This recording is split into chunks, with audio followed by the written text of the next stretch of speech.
నమస్తే, welcome to citizens pulse. నేను మీ Uday Kiran.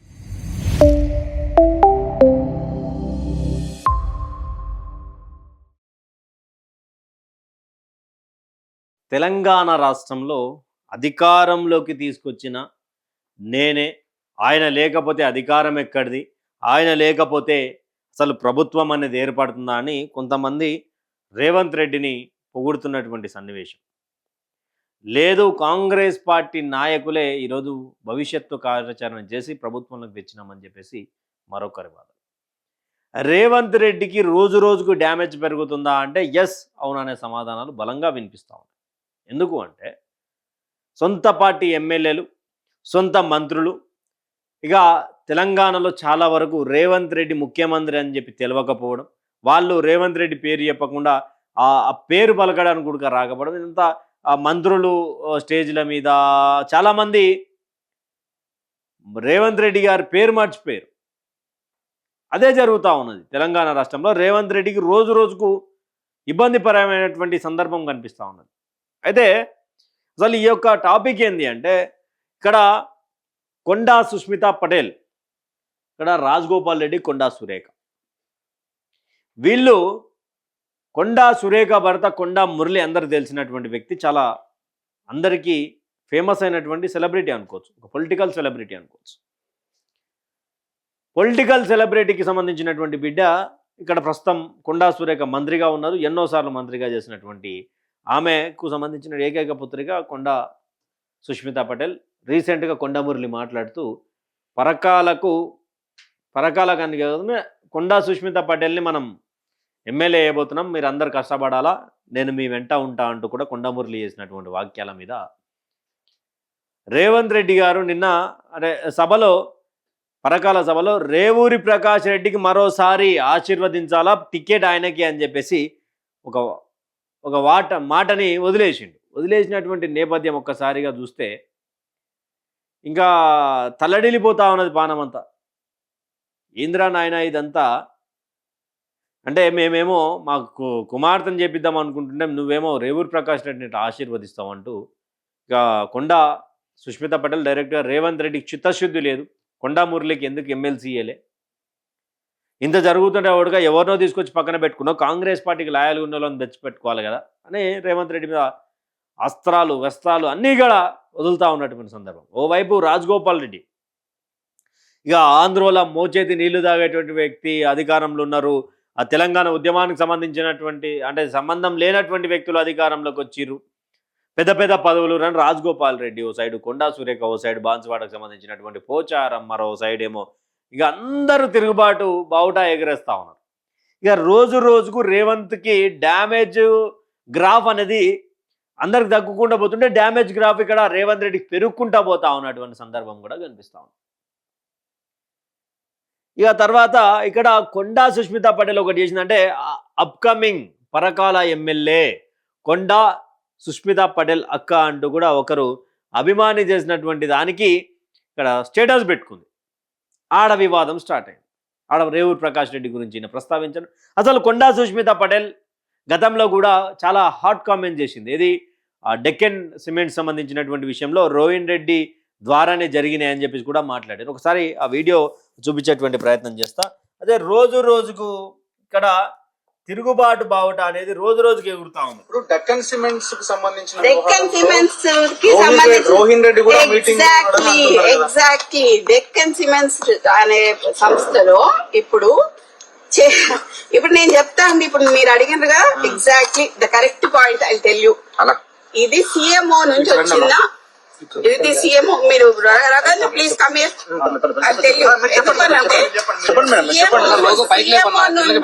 CMO నుంచి ఎవరు ఇప్పుడన్నా మీరు చెప్పిన పేరేంటిది?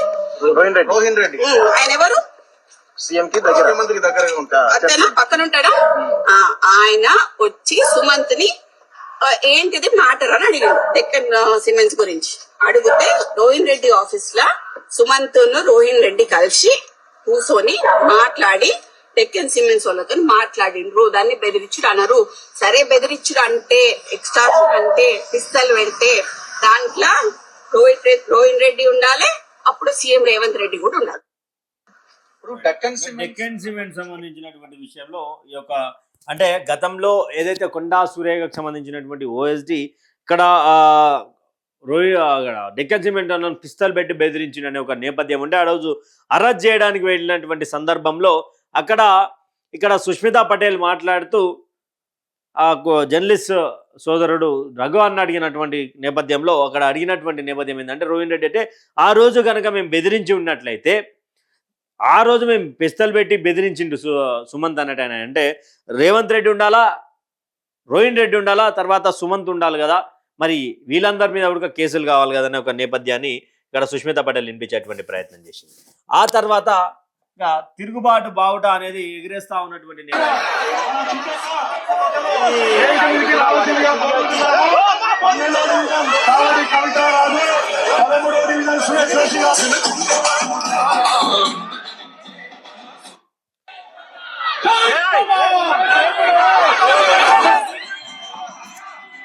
రేవంత్ రెడ్డి చేసినటువంటి సందర్భం తర్వాత రేవూరి ప్రకాష్ రెడ్డి అని చెప్పిన తర్వాత ఇక్కడ తల్వార్లు పెట్టి కేకులు కట్ చేస్తున్నటువంటి సహకారం మీ అందరి ఆశీర్వాదం ఉండాలి. నిండు మనసుతో ఏ విధంగా అయితే పరికాలలో మన్న ప్రకాశ్ అన్నని గెలిపించిండ్రో రాబోయే 2029లో రెట్టించిన మెజారిటీతోని ఈ ప్రాంతంలో గెలిపించండి.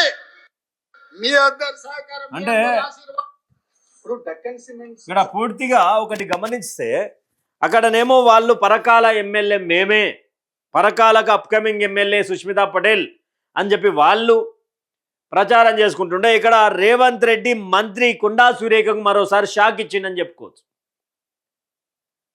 లేదు రేవూరి ప్రకాష్ అన్నకు గతంలో 2023 ఎట్లయితే గెలిపించారో అదే గెలిపించుడు మళ్ళొకసారి భారీ మెజార్టీతో గెలిపారా రాబోయేటువంటి ఎమ్మెల్యే ఎన్నికలలో అని చెప్పి ఈడ వివాదం స్టార్ట్ అయింది. ఓ సైడు రాజగోపాల్ రెడ్డి, ఓసారి పోచారం, ఓ సైడ్ ఏమో పార్టీ మారి జెండా కనుకప్పుకున్నట్టు మైపాల్ రెడ్డి షాక్ ఇచ్చి అక్కడ పోయిండు. ఇక్కడ చాలామంది అంటే అస్తవ్యస్తంగా కాంగ్రెస్ పార్టీ అయిపోయింది. రేవంత్కి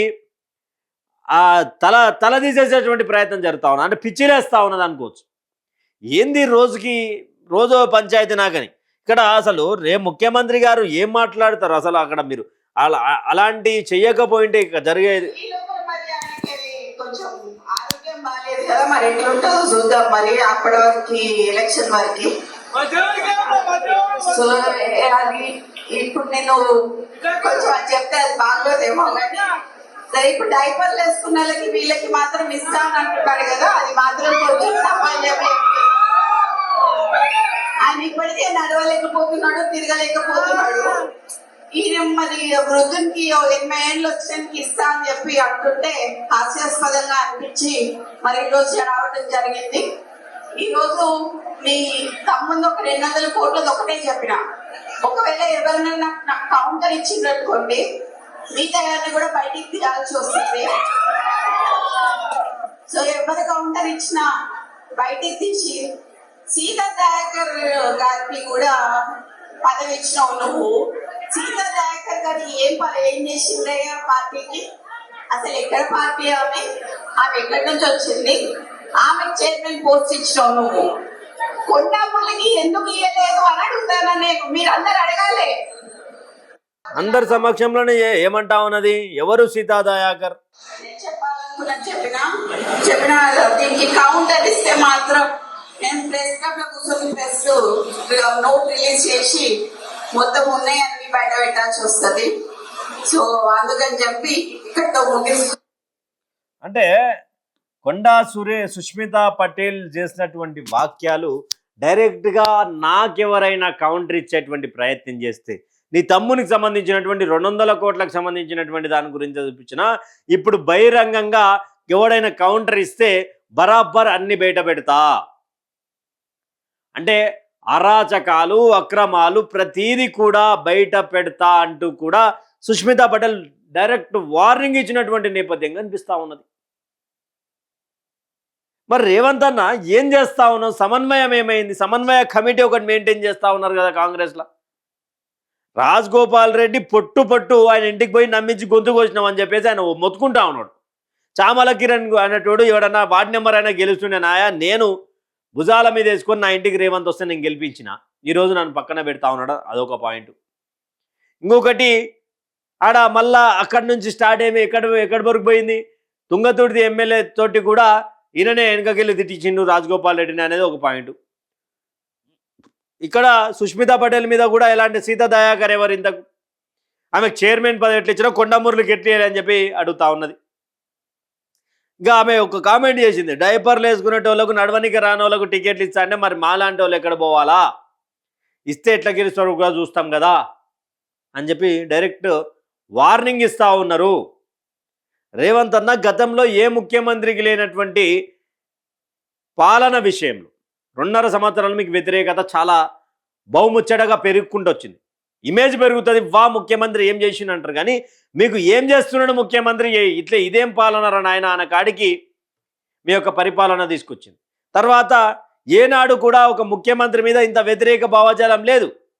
ఓవైపు కాంగ్రెస్ పార్టీ ఎమ్మెల్యేలు మీ మీద ప్రతిపక్షం ఎమ్మెల్యేలాగా క్వశ్చన్ చేస్తూ ఉన్నారు. ఒకసారి మంత్రివర్గంలో ఉన్నటువంటి వాళ్ళు అంటే వాళ్ళని పిలవకుండా నువ్వే శంకుస్థాపనలు చేసి అన్ని దాంట్లలో ఏలు పెడతా ఉన్నాడు రేవంత్ అని చెప్పి ఉత్తమ్ కుమార్ రెడ్డి చేసినటువంటి వ్యాఖ్యలు నీ పేరే మర్చిపోయారు. మరి ఎట్లా 2034 వరకు అంటున్నావు కదా, ఎట్లయితే ముఖ్యమంత్రివి? సమన్వయ కమిటీ ఉన్న సమన్వయ కట్ల పొట్టు తిట్టుకుంటారు అని చెప్పి బయటకు వచ్చారు. క్రమశిక్షణ చర్యలు తీసుకుంటారంట మహేష్ కుమార్ గౌడ్ గారు మాట్లాడుతూ ఉన్నారు. ఏవి చూద్దాం మరి క్రమశిక్షణ చర్యలు. ఓవైపు చిన్నారెడ్డి గారు బరాబర్ జీవన్ రెడ్డి లాగా తిరగబడతా అని చెప్పి కామెంట్ చేసిండు. ఆయన చాలా సీనియర్ నాయకుడు. ఆయన సంజయ్ గాంధీకి చాలా దగ్గరికి సత్సంబంధాలు ఉన్నటువంటి వ్యక్తి, ఒక రూమ్మేట్. ఆయన కూడా ఈరోజు కాంగ్రెస్ పార్టీ మీద తిరుగుబావుట ఎగిరేస్తూ ఉన్నాడు. ఎవరికి ఏం చేస్తావు? తెలంగాణ ప్రజలకు ఏం చేయట్లే. తెలంగాణ ప్రజలకు ఉన్నటువంటి పథకాలు తీసేసి నెత్తిన చేయి పెట్టి నోట్ల మన్ను కొడతా ఉన్నారు కాంగ్రెస్ వాళ్ళు. ఇప్పుడు కాంగ్రెస్ లీడర్లు కూడా బయటకు వచ్చి మొత్తుకుంటా ఉన్నారు. అంతా కొంత గందరగోళమైనటువంటి పరిస్థితి కనిపిస్తూ ఉండలేదా?